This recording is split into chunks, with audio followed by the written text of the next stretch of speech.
Ala, Yan na. Intro, boss. Ikaw, ano mo, ihawak mo eh. Wait lang po. May bisita po kami dito sa bahay. So, yun po, yung naka-block po, yun po yung anak ko. Tapos, eto po, balik ka klase niya po. Isa pong kapatid din na iglesia po. Tapos, ito yung kapatid niya. Dalawa niya pong kapatid. Ito po. So, ito po. Interviewin daw po namin siya. Tungkol po sa buhay niya. Wala lang pong iyakan. Di ba, walang Bebe? iiyak. So, ano naman? Kumusta naman ang pag-aaral? Mahirap po, tita, kasi ang dami pong gastusin ngayon. Tsaka, di po namin mapagsabay-sabay yung schedule po namin ngayon. Kasi, Bago ang lahat, okay lang ba na magkwento? okay lang po. Baka makapanood ng mga kakilala mo, okay lang ba? Recommend ko po kaya mapabot. Sige. So, yun. Siya po si Jenny. Yan. Taga rito rin si Del Pilar.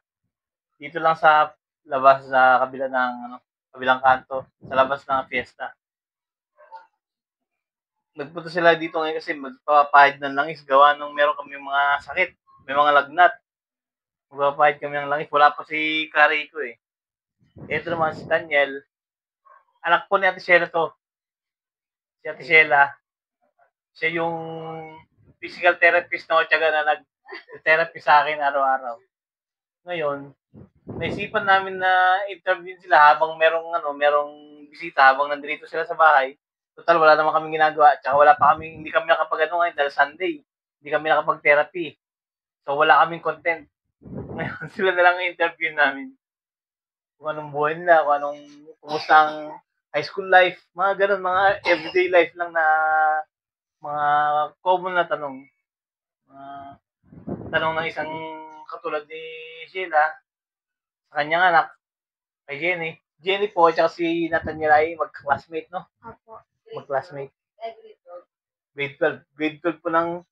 Anong course? Strand po ABM. ABM. Sa, anong pangalan ng school ninyo? Casillas National Casillas High National High School. Taga Casillas po. So, Bali siya, student working. Opo, student working. Working student.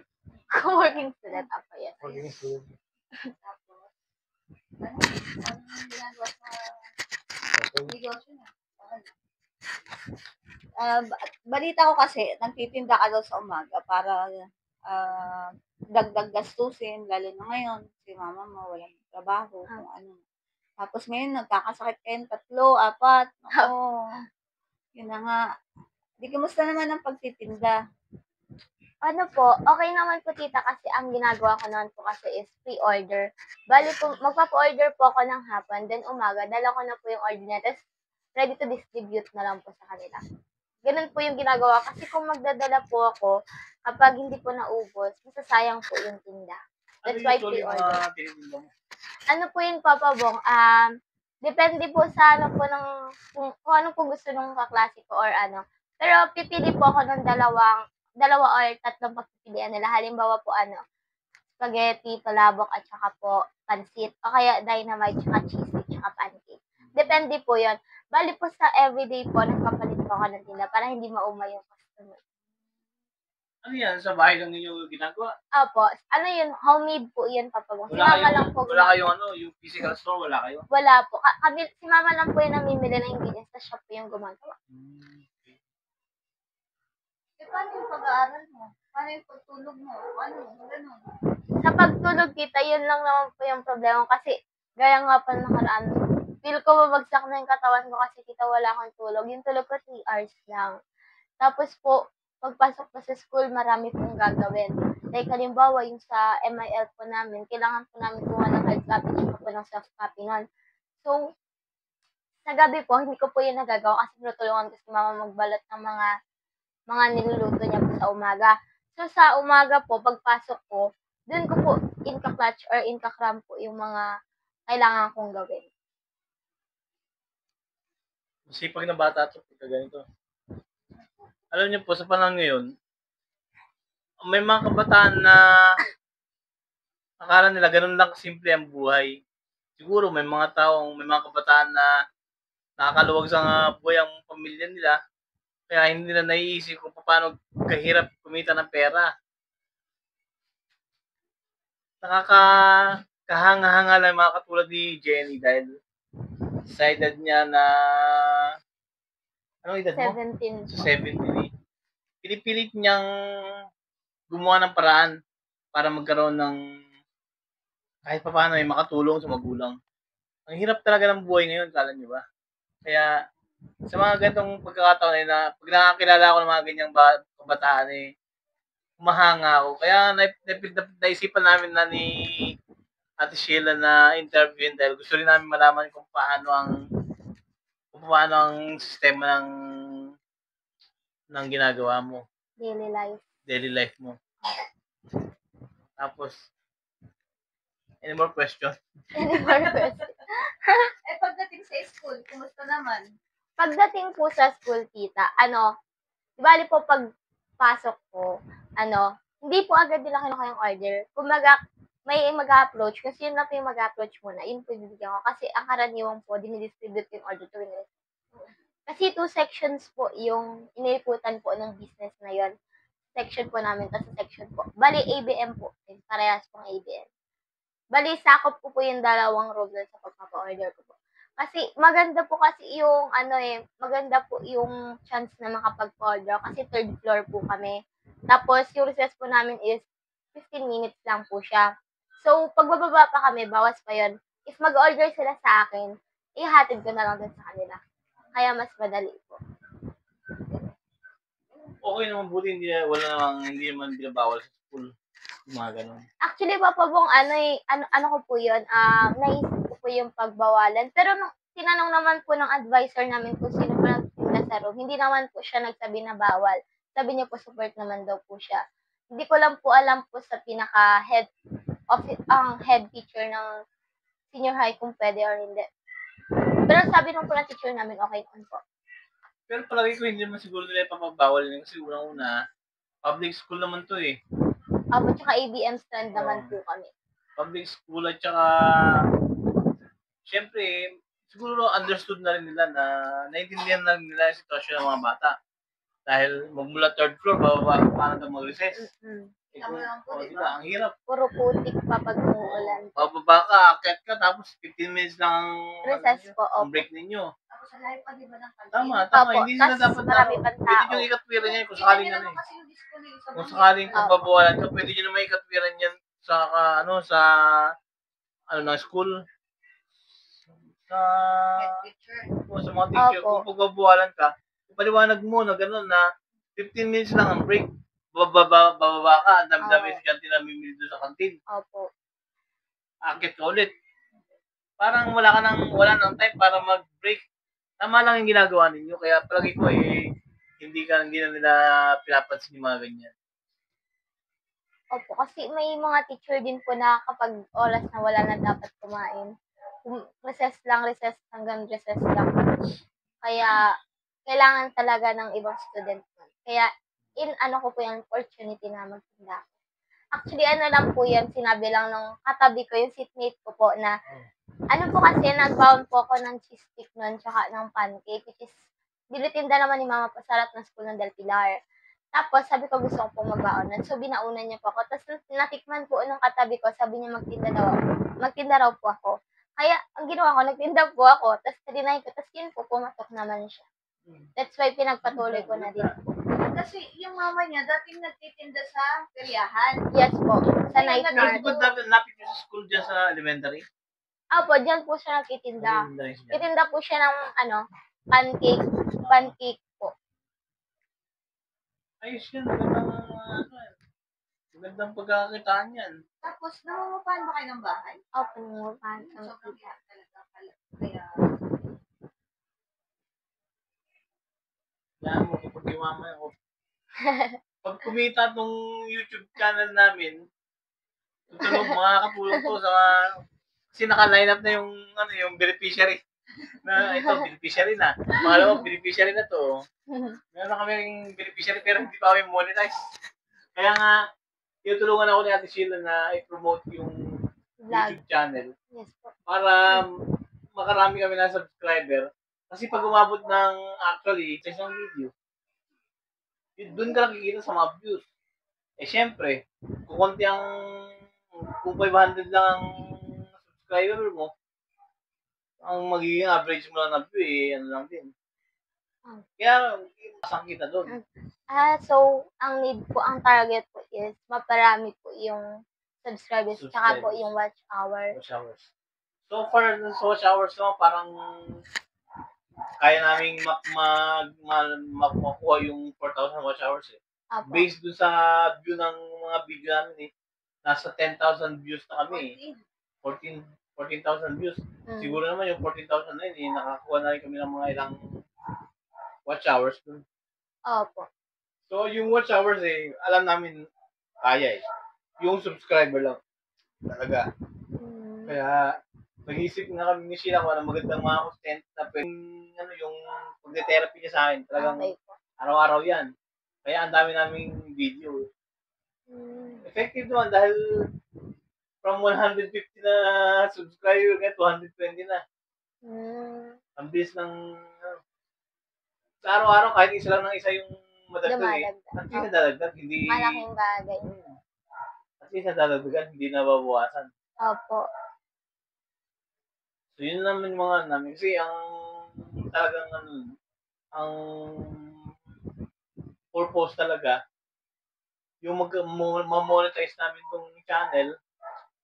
And at the same time, syempre makatulong para sa akin, para sa pambili ko ng mga gamot ko. At the same time, matulungan yung sila pwede matulungan. Halimbawa,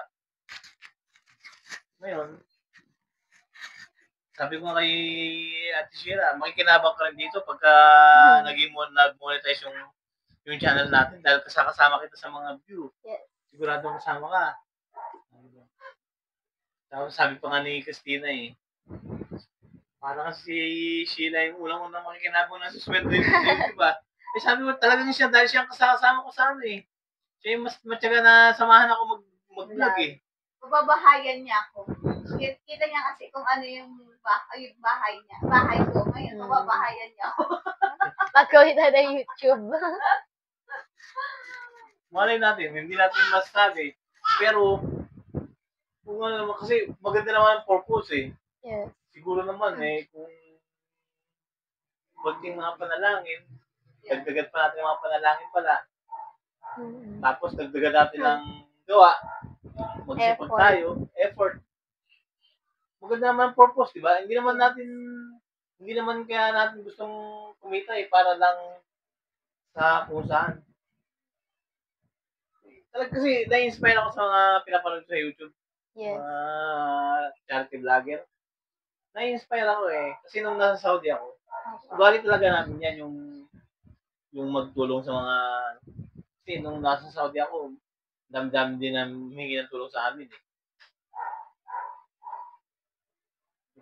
Sino hindi ko gusto yan? Hindi ko alam ko lang. Ngayon ko lang nalaman yan nung nandito ako sa Pilipinas na pwede palang kumita sa YouTube. Pwede. Kahit sa Facebook, Papa Bong, sa ads din po. Ads din po ng Facebook. Pero anong plano sa buhay, Jenny? Sa sakali? Mag-graduate kayo ng college. Yan ang high school pala. Ano po, Papa Bong? Ang balak ko kasi po nag-18 po ko this year. Mag-work. Mas mag-working student po kumaga sa mga fast food chain po. Papasok ako. Kailan ka mag-18? Sa November po. Malapit na. Baka po may gusto mag-sponsor para sa kanya.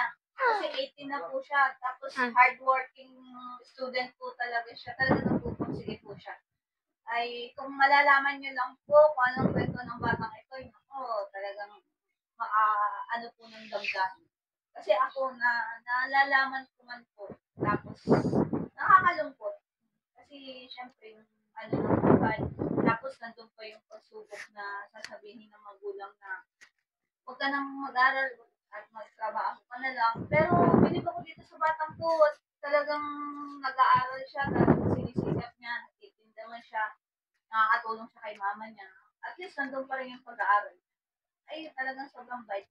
So, Tsaka isang bagay, huwag kayong mahihiya na basta kumikita ng pera sa legal na paraan, Yes huwag po. nyo ikakahiya yan. Basta legal na paraan na kumikita kayo ng pera, hindi mo dapat ikahiya. Mas nakakahiya yung mga taong gumagawa ng Hindi mga tama. masasamang bagay na kumikita nga sila pero Hindi sa tamang gawa. hindi naman sa parehas na paraan. Opo. Mas nakakahiya yung mga ganun. Kaya huwag kang mahihiya kung nagtitinda ka. Marangal na hanap ko yung pagtitinda. Yes. Kaya, tsaka ano naman ginagawa mo naman yun para sa financial support mo, para sa sarili mo. Opo. Nakakatulong sa magulang. Magandang ano yan, magandang katangian sa kabataan yung mga ganyan. ano din ng teacher. Kasi, syempre, makikita niya yung student na may ganun, titinda siya. Tapos, talaga nandun ng, ng teacher na nagsusumikap Yeah po. mag-aral, talagang kagustuhan makapagtapos ng pag-aaral, nandun man, tapos man, talagang ginagawa mong paraan na makapag-aral. Yes. Paano kung halimbawa na makapag-ano ka, magtrabaho, di lalo ka Opo.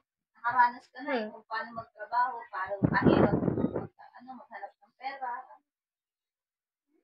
Pati mo si Christina ba? Ay! Ano ni Christina to? Hi, Mama Tina. Hello po. Hi, Mama Chris. Thank you po daw sa Thank you daw po sa chocolate. Ano, Mama Tina, ingat po dyan. Kung tutusin po, itong tatlo po, sa ngayon, talagang Nararamdaman. may nararamdaman po ngayon. Talagang in-invite lang talaga namin dito sa bahay kasi may magpapahid ng langis. Para kami magkaisa dito sa bahay nila Nino. Oh, may extra. In-invite namin si Carrie ko, asawa. In-invite namin si Carrie ko na pumunta dito ngayon sa bahay para magpahid na langis. Unang-una sa anak mo dahil may trangkas, may lagnat din. Si Jenny, tapos yung mga kapatid niya, dala niya rito para mapahiran ng langis. Kaya lang hanggang ngayon, wala pa si Carrie ko. Alas 2 na ang usapan after lunch Kaya wala kami magawa, kaya nag-vlog na lang muna kami. Ay, Mama Chris. Nawala pa nga po sa isip ni Ninong. Kaya nagulat si Ninong. Tinapit ko siya galit sa kapilya. Magdidibo pala sa November. November po. November 1 pa po bang Halloween? November 1 talaga? Opo. Birthday mo pala yung pumanggit. Sino? Kaya yan, si Makay. November 1 yun November 1 Halloween. Ay, November 1 ba? Sino ba yung sa pamangkin ko yung November 1? Si Makay ba? Smiley, hindi ko alam. Christina, 18, dibu niya sa November pala. Sa Halloween po. Pares kayo. January 1 naman siya. Ako nga. Diba? Ikaw, Halloween siya. New Year. New Year. Paborito mo pa naman batang to. Paborito ka ni Christina Alam niya. Ay, ka mo nagdadali. Sa Tema, nagbigay ng hi chocolate. vlog. Sabi mo, hi. Dali na, be. Ay, may magbibigay ulit sa'yo ng chocolate pagpunta mo rito. Promise. Thank you, Mami Tina. Wow. The confidence. O, ikaw naman. Dali. O, ito mic mo, dali. Kuya, bigyan mo nga. Kuya Tanyel, bigay mo nga. Say thank you to Mama Tina.